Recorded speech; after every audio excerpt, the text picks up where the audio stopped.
Nigel, thank you so much for inviting me to your little corner of the world that is really fascinating because you are a multi-talented individual.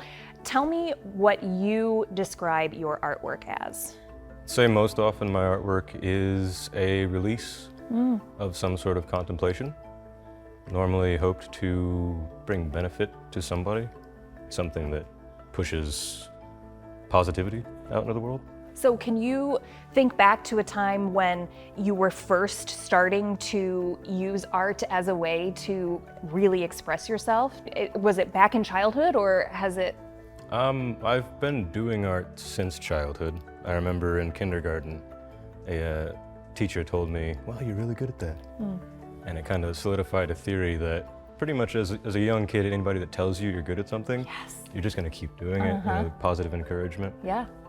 But it wasn't until about 2011, my dad died, and I had the blessing in my life to run into a family that I got to spend a lot of time with, the Waldschmidt, Brennans, so many wonderful people in Fort Wayne I met through them as well. But staying with them, I got to just focus on artwork for a while in an environment that was creative and wonderful.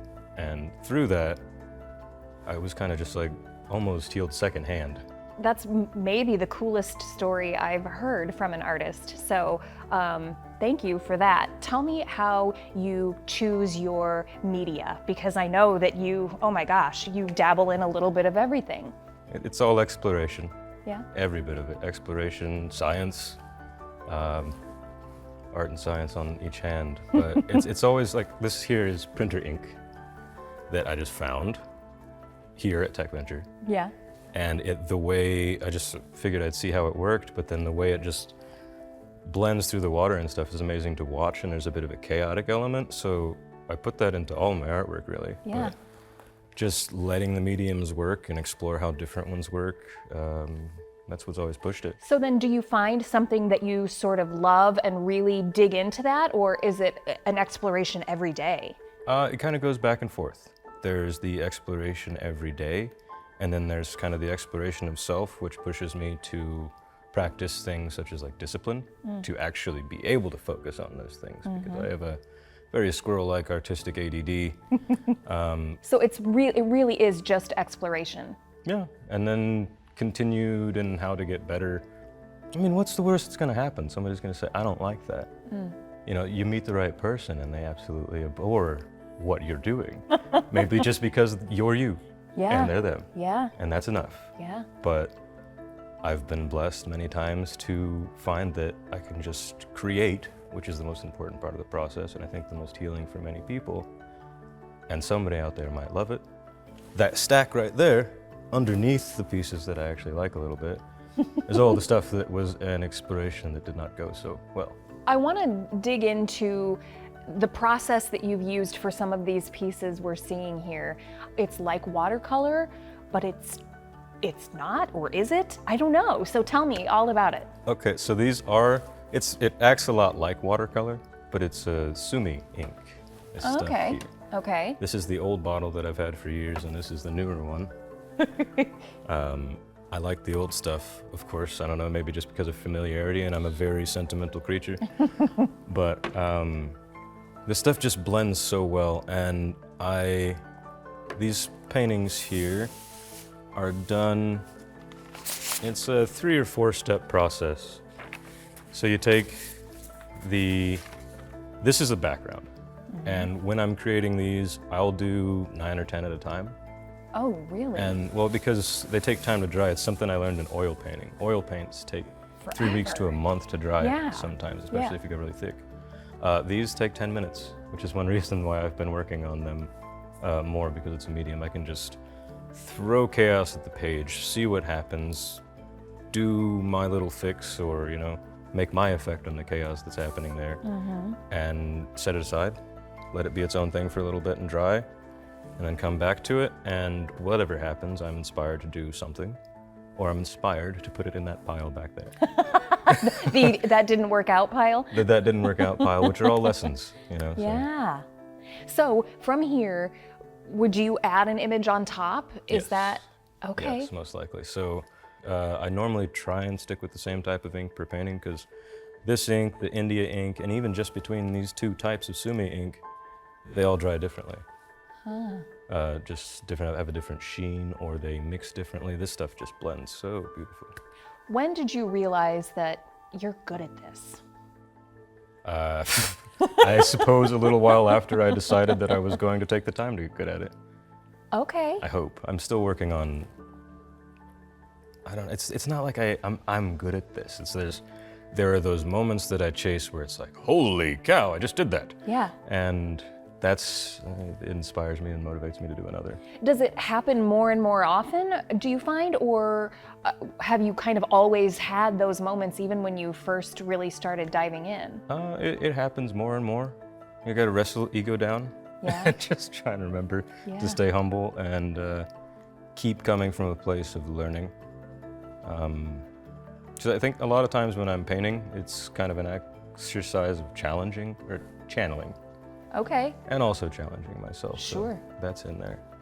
But it's just whatever is going through or flowing through or the world needs or I can create happens. And whether I'm the one that did it or not isn't super important. I don't sign a lot of my work because that's not what it's about. It's not about me.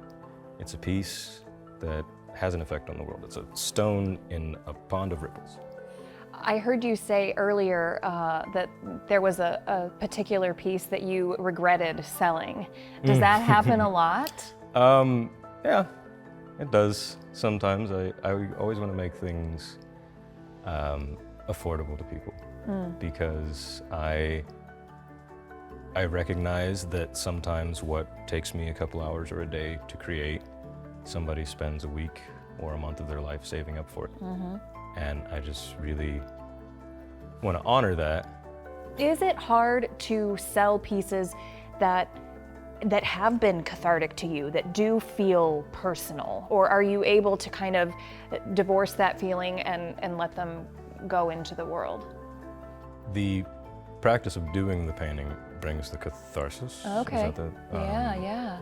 Seeing that I've done it afterwards isn't really all that much of a boon to me. It's just I've done that. It motivates me to try and do more or inspires me to push that design further.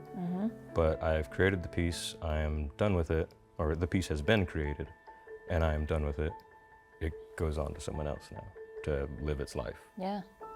I'm really interested in seeing this type of piece juxtaposed with your India ink. That because the style is so different, the detail in those is like, Oh, these? yes. So these are really fun. This is Micron, actually.